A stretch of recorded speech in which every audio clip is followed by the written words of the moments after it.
ese capítulo que aún las enfermedades que no están escritas en este libro, aún no están escritas, te van a alcanzar si te apartas del Señor.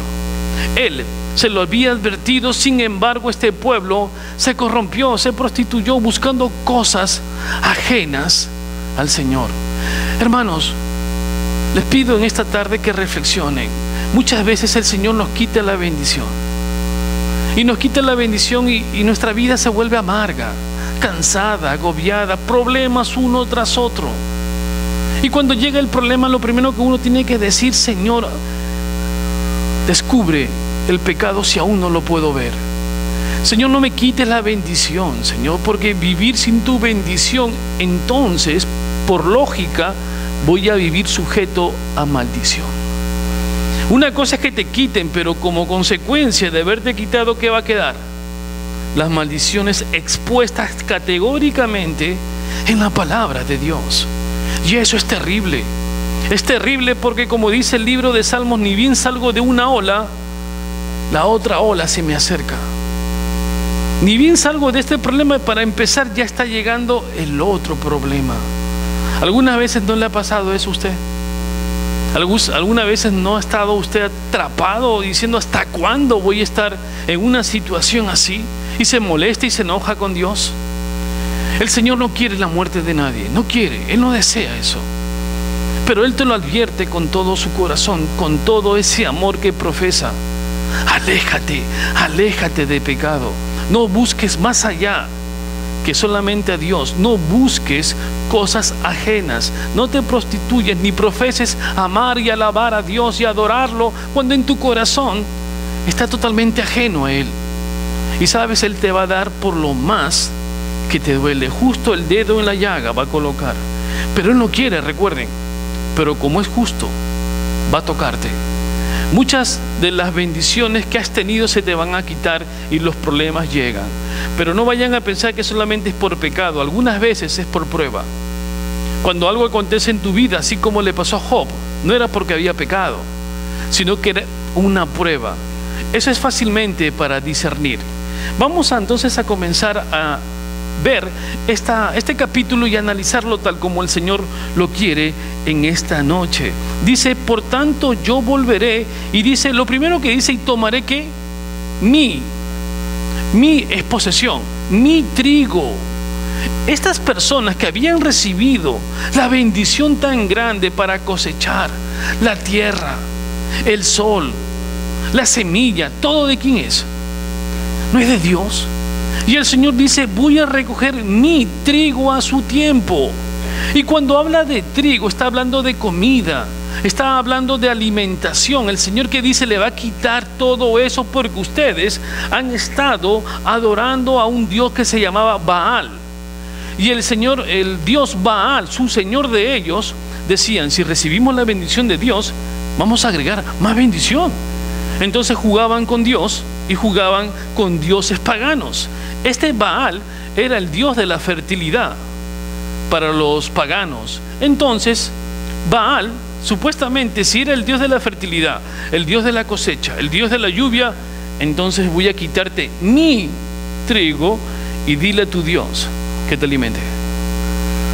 Dile a tu Dios que ahora te dé de comer. Ese trigo es de Dios.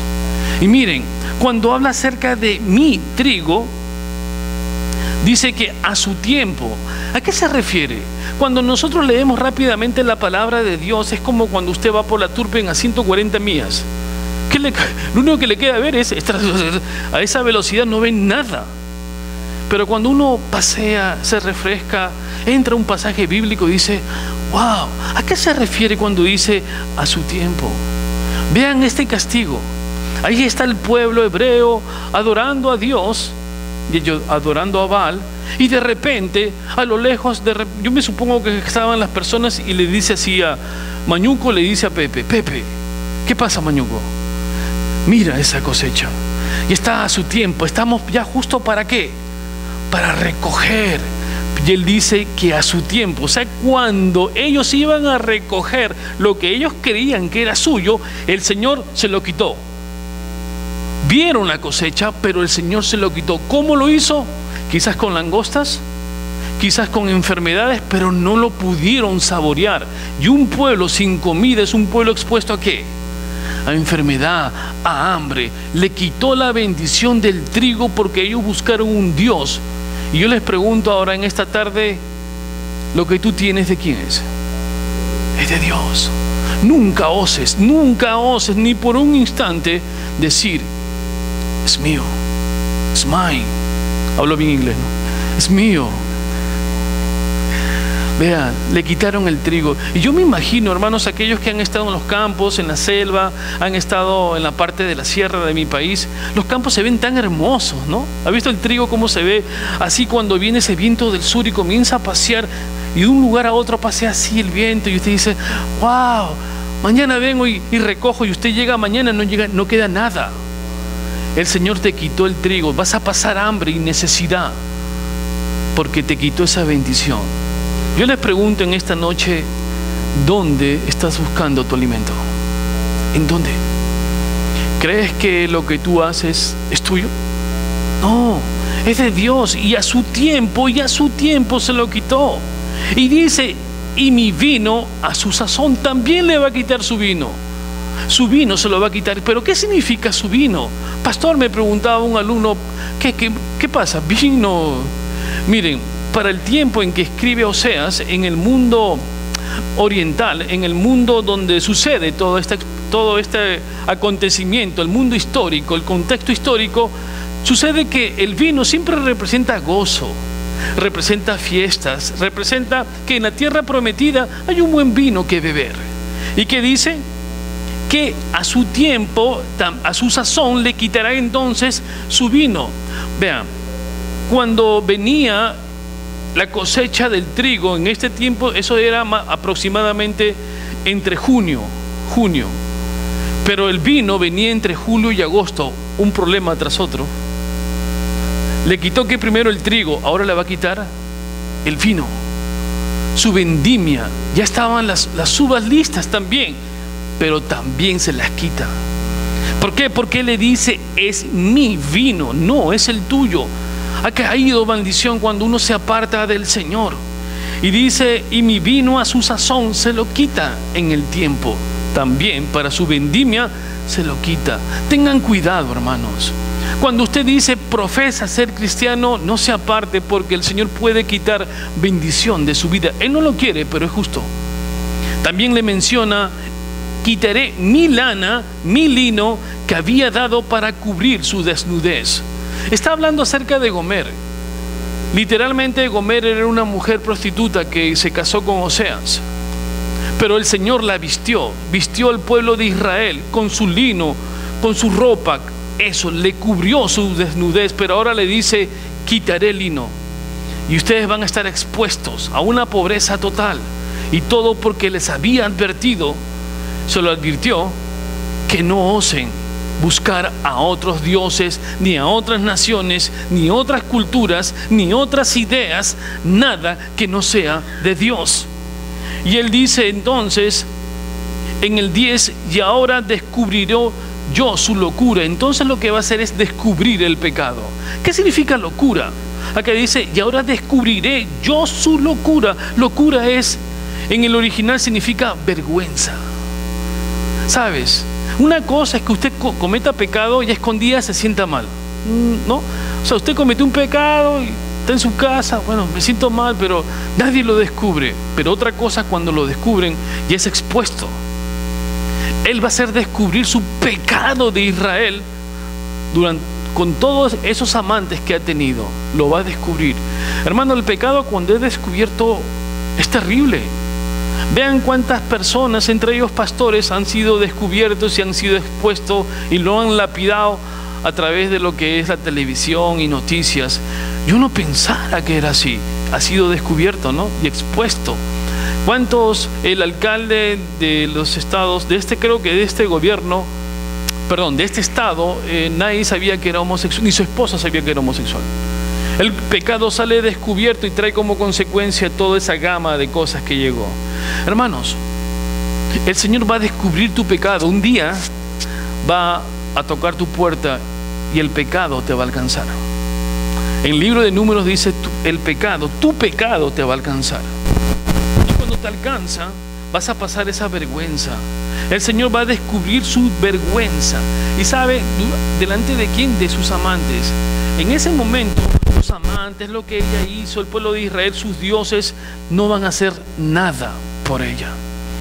Nada. Muchas personas pueden decir, pero ahora mis amigos, ¿dónde están? Ni un amigo queda. Pero si yo los ayudé y tomábamos juntos, hacíamos esto y lo otro, yo gastaba en la droga, ahora seguro que me van a llamar, llama por teléfono. Nada. Usted es solamente expuesto al Señor. El Señor le quita esa bendición. Y sabe, dice, delante de los ojos de sus amantes, y nadie, vean ese poder, y nadie lo podrá librar de su mano. ¿Quién podrá librarse de la mano de Dios? ¿Quién? Nadie, nadie. Por eso, hermanos, vivamos en santidad. Vivamos en santidad. ¿Qué dificultad hay? Rompa al hombre viejo, hágalo pedazos y viva en el Espíritu. Cuando no conocía al Señor era muy agresivo. Antes que me hablasen ya le metía me molestaba, yo no entraba a que vamos a discutir. De frente lo allanaba y después le preguntaba, ¿qué querías? No, la dirección, no. Era agresivo. Pero el Señor cambió mi agresividad y le pedí, Señor, controla, ayúdame, te lo pido. Una oración sencilla, vean, pero que nació de mi corazón. Controla esa agresividad, Señor. Y me la transformó para hablar. Entonces ahora cuando predico, dame esa agresividad para hablar con autoridad. Vio, Él transforma, cambia. Eso es. Si usted tiene algo que lo está allanando y fastidiando, entrégueselo al Señor. Entrégueselo. Él le va a ayudar. De repente su lengua es un poquito larga, Señor, córtala. Ahí está. Sí. De repente tiene dos, porque tiene una de repuesto. Si por si acaso, un supply. Señor, córtala. Y si voy a abrir mis labios es para bendecirte. Nada más, Señor. Y la palabra que dice, y nadie lo podrá librar de la mano. Qué fuerte, hermanos. Cuando uno cae, el Señor te castiga, nadie podrá librarte. No hay nada. Ahora anda, consulta con tu Dios, pues. Anda, dile a Baal que te saque de este momento. Había muchos Baal. Aquellos que conocen la Biblia, hay un Baal peor, que era uno. Hay un Baal que es medio, suena como a feo. Bueno, era feo, ¿no? Porque era feo.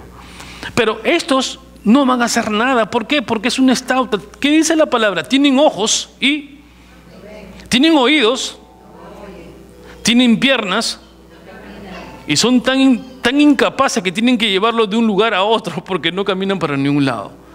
Entonces, ¿cómo adoras una pieza hecha de manos de hombre en vez de adorar a un Dios que te hizo con sus manos a ti? Esa es la bendición. Oseas está hablando acerca del juicio del pecado. Y vean lo que va a decir luego.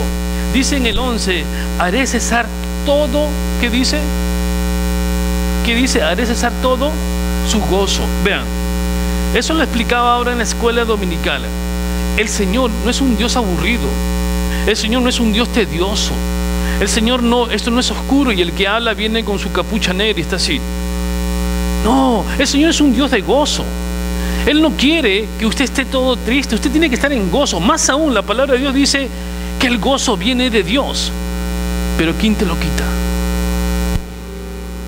No le eches la culpa solamente al enemigo. Tú mismo elegiste no estar en el gozo. El pecado te quita el gozo. Si usted de repente está así en la iglesia, o sea, está un poquito tirándose 160 grados por un lado, no hay gozo, ten cuidado. Porque justamente cuando pasas esa puerta te entra un shock de sueño. Algo pasa. Entras y tengo sueño. Sales y estoy bien. Entras a la iglesia, justo tiene hambre. Hermanos, el Señor quiere que se goce en su palabra, que te adores. Aquí vengas a adorar al Señor. Pero el gozo es quitado por el pecado. El pecado te quita el gozo. El pecado no te hace que tú puedas estar en la palabra de Dios, viviendo al unísono, ese corazón que late en ti también, que fue puesto por Dios. Señor, me gozo porque tú eres un Dios de gozo, de alegría, Señor. Y quiero alegrarme, quiero estar alegre, no quiero estar triste, no quiero estar enojado. Tú eres un Dios de gozo. ¿Y qué dice? Haré cesar todo tu gozo. ¡Wow! Ya no vas a tener gozo. El pecado te quita el gozo. Dice, y sus fiestas. Vean, estas personas se gozaban en el Señor en las fiestas. Acá Oseas habla de 3 fiestas principales: el Pentecostés, la fiesta de los tabernáculos. Él está hablando acerca de sus fiestas. Pero ¿qué pasaba? Cuando le dice, haré cesar su gozo de sus fiestas, está hablando de estas fiestas. Lo que pasa es que ellos iban a la fiesta, pero no iban con la disposición. Como muchas personas van a la iglesia, pero es como si estoy de fiesta, estoy cantando, estoy de fiesta con Jesús, y no hay ese gozo. Ellos hacían lo mismo, hacían sus fiestas, pero no se gozaban como debían gozarse, porque estaban ¿en qué? En pecado. Y dice, haré cesar todas sus fiestas, sus nuevas lunas. ¿A qué se refiere? Las nuevas lunas en esta época era que cada vez que había luna, ellos agradecían al Señor en un gozo santo. Eso era, nuevas lunas. Y sus días de reposo. Días de reposo son todos los días sabat. O sea, todos los sabáticos era el día, como ahora es el domingo, nuestro día de reposo con el Señor. En la parte anterior, donde dice sus nuevas lunas, una vez al mes lo hacían. Y todas sus festividades, Él quitará todo gozo de ahí. No, podrán tener fiestas, pero no gozo, se lo quita. ¿Por qué? Porque el pecado te quita el gozo. El pecado descubre tu pecado delante de otros y te quita la bendición. Y haré talar, vean, al principio el Señor, ¿qué dice? Es mi vino. ¿Qué más habla? Es mi lino. Pero ahora Él dice en el 12, y haré talar sus vides. No es del Señor. Vean, una cosa es del Dios que le otorgó, pero ahora le dice, haré talar sus vides. O sea, lo que ustedes creen que es suyo. Ok. Y que dice, y sus higueras, que es suya. No es del Señor. Ustedes han puesto su esperanza en sus manos y en sus dioses, entonces es suyo.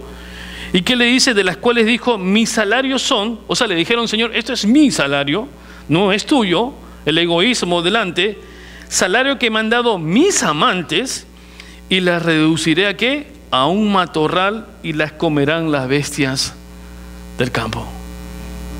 Hermano, esto ocurrió. El mundo, la cultura asiria llegó y dejó despojo de lo que un día fue este sitio donde el Señor le había otorgado bendición. Efectivamente, las bestias del campo acabaron con todo. Se acabó el gozo. El Señor les había advertido, y en el 13 viene el castigo. Le quitaron bendición, descubrieron su pecado, le quitaron el gozo, y ahora le aplica el castigo. Y que dice, y la castigaré por los días en que incensaba a Baales. ¿A qué se refiere incensaba? Que adorabas a dioses ajenos. Te voy a castigar por eso. Hermano, cuando usted era pequeño y su mamá le daba, los corregían bien. Yo felicito a mi madre cuando nos metía no sé cómo le dicen en su país, el chicote, la correa. Pero no lo hacía porque era mala, o era ¿para qué? Para corregirnos, para no cometer las mismas tonteras que cometíamos. Miren, el Señor siempre nos corrige. Esta vez va a castigar bien fuerte a este pueblo por no haber hecho caso. Todas las maldiciones escritas en el libro de Deuteronomio capítulo 28, voy a repetirlo, Deuteronomio capítulo 28, lea en su casa, bendición y maldición. Uf, eso es fuerte, léalo con cuidado. Él dice, la castigaré por los días que te incensabas con los Baales, y dice, y se adornaban de sus arcillos y de sus joyeles. Eso quiere decir que para gastar en el mundo impío tienen dinero, se visten de lo mejor, hacen lo mejor, la mejor fiesta, el mejor auto, la mejor limusina, todo ¿para qué? Para vivir impíamente. ¿Dándole qué? ¿Gracias a un Dios de madera? ¿A un Dios de Baal? ¿Has gastado tu mejor ropa para ir a una fiesta que sabes que es una fiesta de corrupción?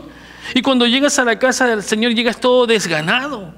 Por eso es que el Señor lo va a castigar. ¿Cómo llegamos nosotros a la casa del Señor? Con gozo, ¿no es cierto? Desde que usted entra por esa puerta que dice, gozo, gozo, gozo yo tenía. Así canta. Si no la sabe, yo le voy a dar la canción, pero es la forma como uno entra a la casa del Señor. Y dice el Señor, y los castigaré. Y se iba tras sus amantes y se olvidaban, dice la palabra, de mí, dice Jehová. Se olvidaban de mí. La reflexión, hermanos. Voy a repetir, la reflexión es que cuando estamos en pecado, el Señor nos quita 4 cosas. Lo primero que nos quita es la bendición. La bendición, y nos expone a toda cosa que nos pueda herir en nuestra familia, en su vida. Nos quita, nos expone al pecado, nos quita lo que creemos que es nuestro y luego nos castiga. Pero el Señor no quiere el castigo, recuerden, no lo quiere. Él te advierte. Él siempre te dice domingo a domingo, escucha la palabra de Dios. Haz caso. El varón Aníbal, cuando estuvo aquí, dice, hay que ser hacedores ¿de qué? De la palabra, no oidores. En mi país me decían, te entra por un oído y se sale por el otro. Mejor, póngase un tapón acá. Ahí está. Hay que ser hacedores de la palabra. El castigo de Oseas fue, el pueblo de Israel pasó lo que iba a acontecer.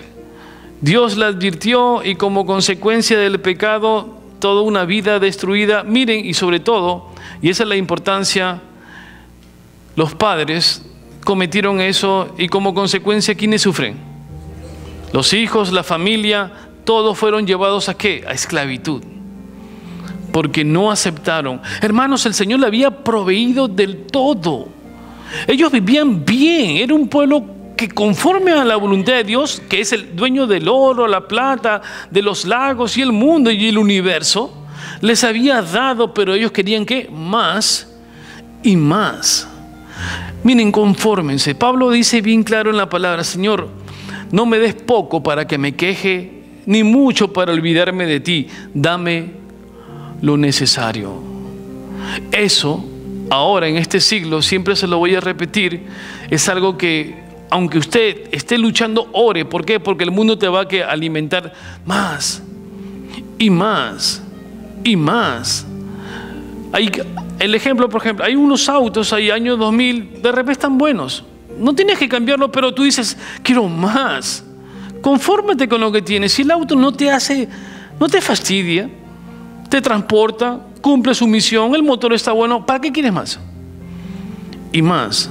2004, 2006, 2014 y todos los años va a estar cambiando. Hermano, aliméntese del Señor. Vea la consecuencia del pecado. La consecuencia del pecado es grave. Si en su familia de repente o en usted hay un problema grave, quiero orar esta tarde.